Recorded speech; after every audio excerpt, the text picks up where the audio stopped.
kolala kolamukeza bitili te yesu aza nkolo oyo nyonso aloba mpo na biso ekende kokokisama na mawa na ye na bolingo na ye ekokokisama.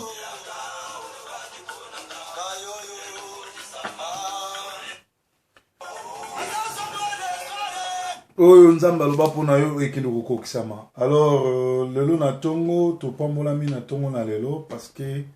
nzambe aza na contrôle makambo nyonso, nzambe azobatela, nzambe azopambola, azotombola. Batindelaki nga video moko lobi esali nga pasi pe mawa ya komona pagai na kati église, ya komona ki banditisme na kati église. Eza na album moko, je crois, batindelaki nga ngo na beta mo muke na luka mona musuki na retrouver mususu boyoka bino moko ba aventure nini ezoleka na kati ya l'église esika oyo baaventurier bazosala baaventure. Eza na deuxième forme nanga na talango s'il vous plaît omona ke bato vraiment bakomusaka na nzambe ndenge balobaka trop c'est trop. Alors tozokende kolobela ndeko babengi na komo ya mbuta na litoma lokofe, il faut bazongela mateya na classe ya bonzambe po bayeba adoration eza nini, musique ya nzambe eza nini, et puis baluka délivrance. Lisusu nakopesa bango conseil, nayebi ke bamelaka bangi lokola baboyi kotika soki baomela bangi basala biso plaisir ya kolongola bambuma po ezali mawa mingi. Bandeko mibale bamemi kindumba, bamemi ki banditisme, bamemi ikabod, balongoli gloire nzambe na musique congolaise,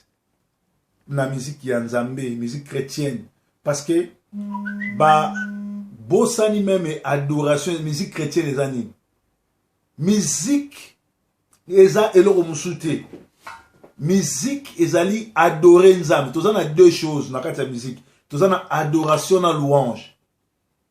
Adorer nzambe eza koyebise kile,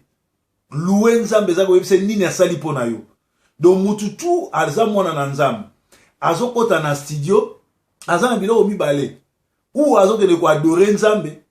koyebise munene na ye, nzambe opesi nga santé, nzambe opesi nga nyonso, nzambe obateli nga, omemi nga na poto, nzambe oza malamu. Ça c'est adorer nzambe. Ko louer ye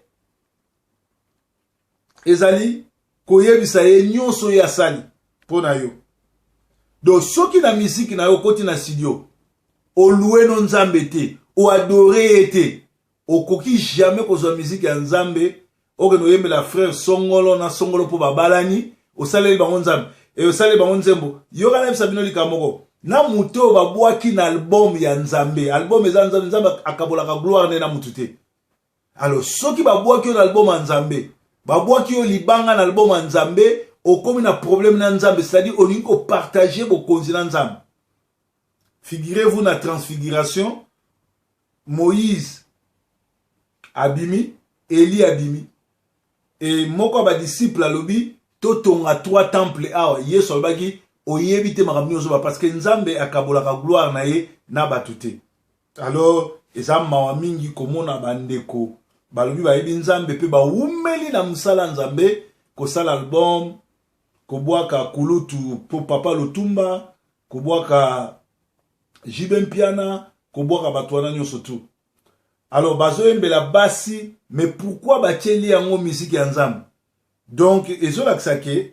bato mibale bangi bamelaka bazoyeba sute kosala la différence entre musique ya nzambe na musique ya mokili. Yango tozosenga na bato nyonso tu oyo bayebi bango, oyo bayokaka bango bokena lifelo. Surtout ba oyo nyonso bakendaka na église ki Thomas Lokofe pasteur na bango, ba oyo nyonso bakendaka na église ki Thomas Lokofe na mbuta bazoyembela bango bakokena lifelo. Na bato oyo bayembeli nzembo wana kombo mutu ango komone na nizela na komaki awa bayembeli soki mutu moko nzembo mwasi na mobali bayembeli nzembo na bato bakosomba album wana bokauki koti na ndako na bino. D'ailleurs ngai na qualité na ngai ya pasteur ya diaspora nazokanga album wana ebima susu te eteka masusu te pe mutu nyonso akosomba album wana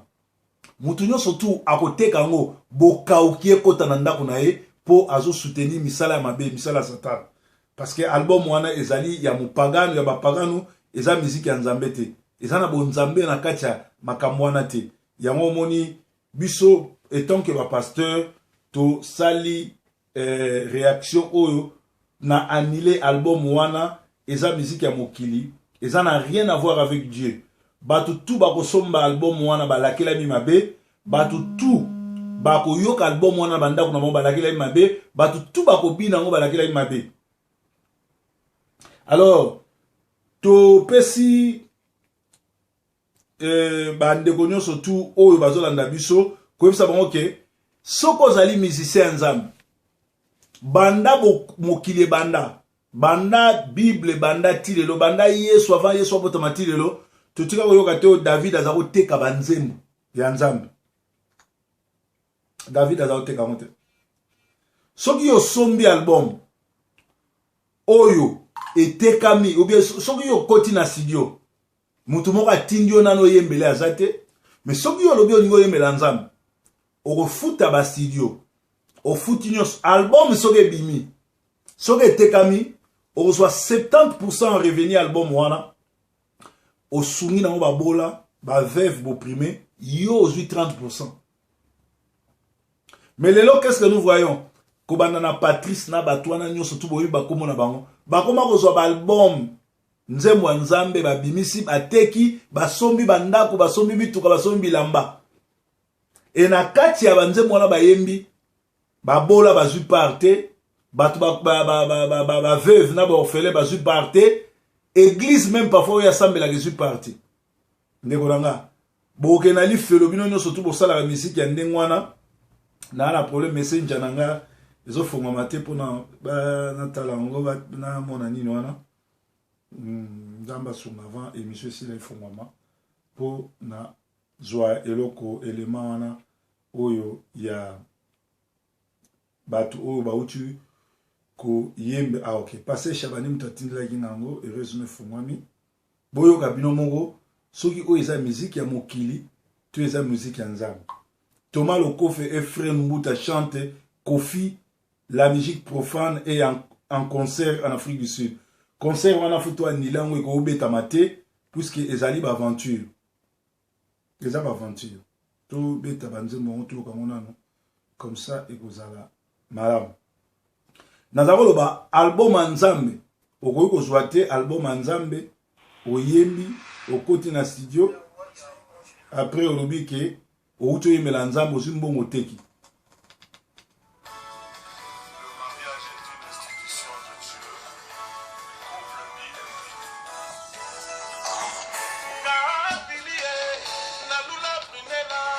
Prinel na bibi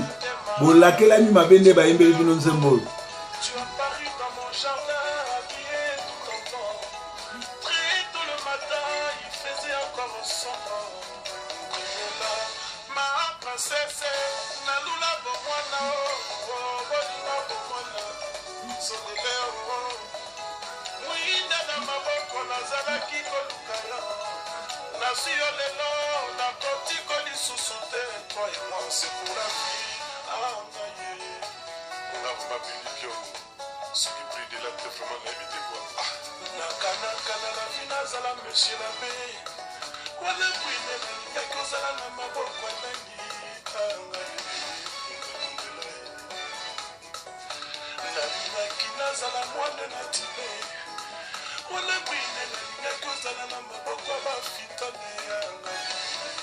Bonzameni les allez à Zoé Malwa Kofi.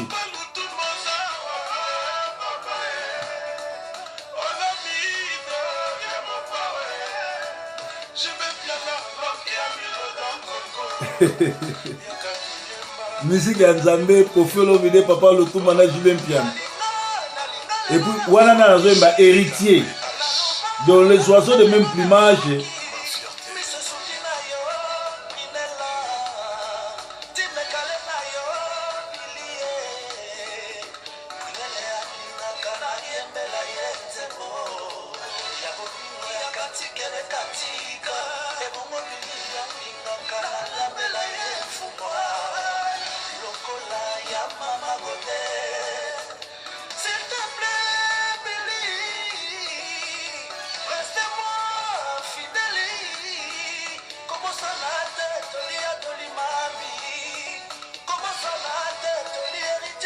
moi écoute na continent na soukayate donc bomoni les oiseaux de même plumage ezali héritier Watanabe mutazo yemba ezali Thomas Lokofe pe na mutaka moka bango tu ba diamber ba sataniste ba aventurier oyo ba yembi omoni bazo bwaka ba sataniste ba bwaki batu oyo bazavma ko sala musique profane pona ko laksake eza musique profane mais ba tie kombo ya Yesu. Alors nazo ke ko tangela bino Psaume 119 54 à 57 zolobanini parce que biso étant que ba pasteur de la diaspora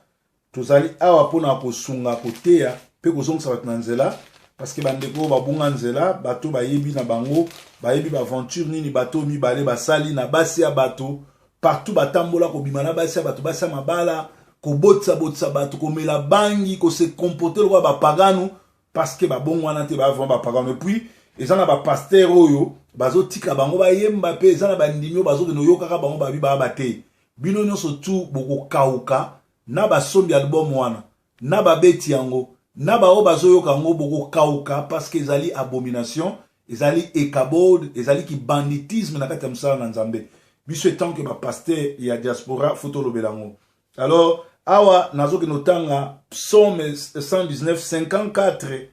à 57 zolobanini projecteur 54 lobi tes prescriptions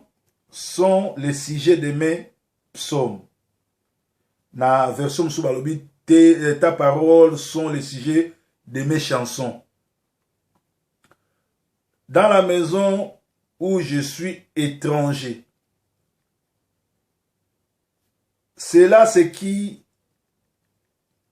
m'est propre car je garde tes statuts. Alors oui, ezali boye maloba na yo yango nyo tindanga na yemba. Ezali malamu pona nga nazo garder statut na yo. Statut no ezali ni maloba na yo. Ma part, ô Éternel, je l'ai dit, c'est d'observer tes paroles. Je t'implore de tout mon cœur. Fais-moi grâce selon ta promesse. David oza grand chantre aleki bino nyonso na koyemba pa sala makambo ya danse même makambo ya basi même nini aleki bino mibale po ba yuma. Mais azobisa Nzambe alobi ete salanga grâce na garder liloba na yo na yemba kaka liloba na yo na tikala na face na yo. David mutazo mbango. David était général d'armée, il était roi, il était chantre, il était tout. Il était plus puissant, plus beau que vous. Mais atikali jamais koyembe la basi. Alobi liloba Nzambe na suka awa na nini. Na 57 alobi ma part, ô Éternel, je l'ai dit, c'est d'observer tes paroles. Je t'implore de tout mon cœur. Abi par na nga ya moyembi ezali na observer na tikala kaka na kati ya liloba na yo. So yo zo no yebela biso bato oyo ba pagano moko boye ba aventurier po ba pesi yo mbongo ale yo yembi olobi sa musique chrétienne.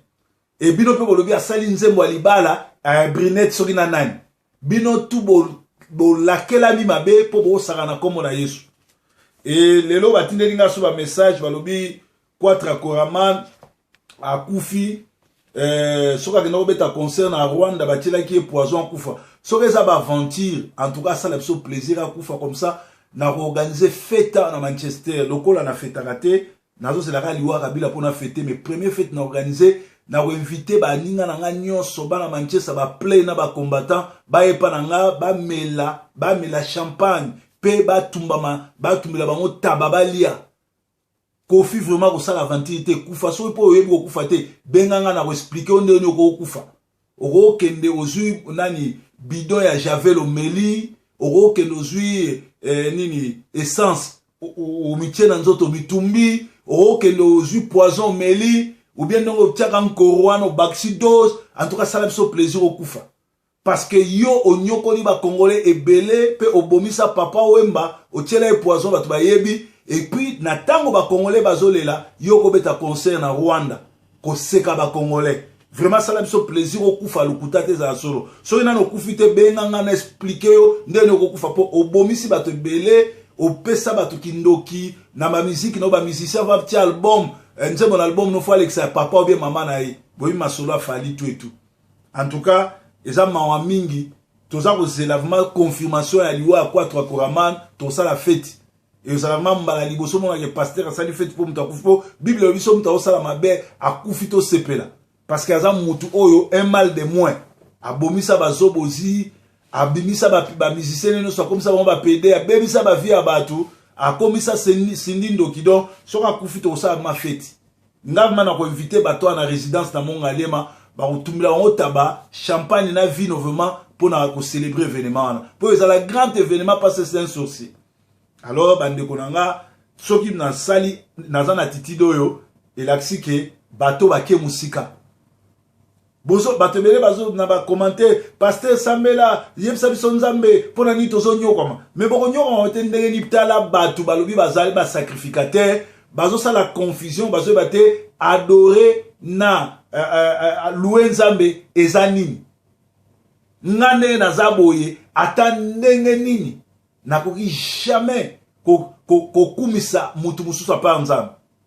mais comment bino bokozo audace bobi sa musique chrétienne bozu banzembo ya mokili bozu moyembi lokola héritier bokotine na studio boyebi ba pacte edi héritier nango ça dit bo confirmer que bino na bino boza les oiseaux de même plumage vous volez ensemble mais conseil nazo pesa bino de grâce tango bozo mela bangi bo mela na bambumati et puis foye bango nzambe a traitera jamais coupable comme innocent bo futa ngona sa basi abatu bo bebisi basi abatu bo bimi na bango ba vie abatu bo bebisi ba kisi bo simbi na ba pasteur oyo bo collaborer na bango la preuve ba ko lobelo mokote po ba banga rabino mais biso tozo tele na bino poste que toza ba aîné na makamwa nzambe peut-être na âge boko za mikolo bien toza ba âge moko ou bien peut-être toza mikolo na bino mais na makamwa bo nzambe toza ba aîné na bino to yesi bino ke bo sala mabe to pesi bino conseil bo retirer nzembo oyo ngaku tuna annuler album oyo alors tozo senga na bino bo leka na ba presse bo senga sorry bo senga pardon pa nzambe pe a peuple pe to sengi na peuple congolais na ngongo toza na ba matanga bazo boma ba congolais na Kinshasa pe ba corps o esilamaki na Kinshasa tisiko oyo ezokende neti te ba congolais tu ba na kanda sorry alors tozo linga te ba zobezala na kati ya communauté na banzembo ezanga tina comme ma pagaille na kati église comme ma kiyanke na kati église ko bwaka batu oyo basengi bino membo bwaka bango te po bazape na tina te bo bwaka bango mais bino bozo bwaka bango pona kolakisa ke bobunga nzela pona kolakisa ke musique bo salela nzambe te gloire nzambe bakabola yango te gloire nzambe bakabola yango te bien aimé mutu akosa yote asali album nzambe bwaka peut-être so za producteur alors que album est produit par mututel wana za ngoma bete mais libanga ba bwako na banzembo nzambe aolukelo ba problème yo que nous égalité na nzambe esika ba okumisa nzambe yo ba ke okumisa yo Mobutu sese ko le roi d'Isaïe basalela ba nzembo batikala ko tia kutu atako mwa bana nete pour ça ko partager gloire nena mutute siko nzambe ya likolo the mighty God the one who create everything yozo sangise na batnoso okomise nzamba sangisa ezo lakisa ke bobunga nzela ezo lakisa ke bopengwi ezo lakisa ke botika nzambe musika esengeli boluka nzambe Jésus na waparanele bakizongi na Nazareth na foule ya bato babungisaki Jésus pour ba récupérer Jésus basalaki 6 jours 3 jours y aller na 3 jours à retour baventure nini bino mibale bosalite banda na Angola na Kinshasa Thomas Lokofe banda na bana mama olangi olokama pe kuna tilelo oso continue ko sa baventure on nous apprend que comment pasteur mawamingi na bandimi oyo bayaka na église yote ya bango mawamingi na bato bazo somba album abo babeza musique nzambe pe mawamingi na couple wana yo saleli nzembo soki bazaki na posa ya nzembo fallait ba benga héritier la yembela bango Papa Lutumba composera très bien, meilleur compositeur dans le monde. Déjà, Papa Lutumba ko sa ba nzembo. Mais ba ko yate pa na yo yo kosa ki ozo yemela nzambe entre temps ozo glorifier des bateaux nzamba kela o sangisi bango na nzambe boza na bilakeli mabe parce que bozo yeba te grandeur ya nzambe ngana ko sangisa gloire ya nzambe na mutu musute David azoloba liloba na yo nde yango ngana ko yemba mwana na nzambe mosali na nzambe fo yemba ka liloba na nzambe et en plus balobi boza batei mutaka moka yoza génération moko promotion moko na kinzamina tango tambola ka fotala ka kinzamina muninga na obo banda église mokolo moko niveau ni na koma yoza na niveau ni c'est-à-dire nazo bato koma na niveau ya kosala ba église mais non faut yeba ngo ke yona kinzamina boza ba copain boza ba collègue bo banda musala nzamba ensemble kinzamina malgré ça na ba erreur ba aventure ba kiss ba nini mais t'as quand même musala oya sali nenga vandisi pe musala nzambe na ba aventure bien sûr mais t'as là yo makamozo sala yo ba ebi oka mamba basi mamba bangi oza chrétien mais ti lelo noalaka oza chrétien mais ti lelo ofolaka basi ba oza chrétien na Kinshasa oza ki saper to koma na poto koma saper oningo koma lokola papa wemba donc oyo bosali boluki problème de na nzambe bokoti bokauki na bandako na bino boluka nzambe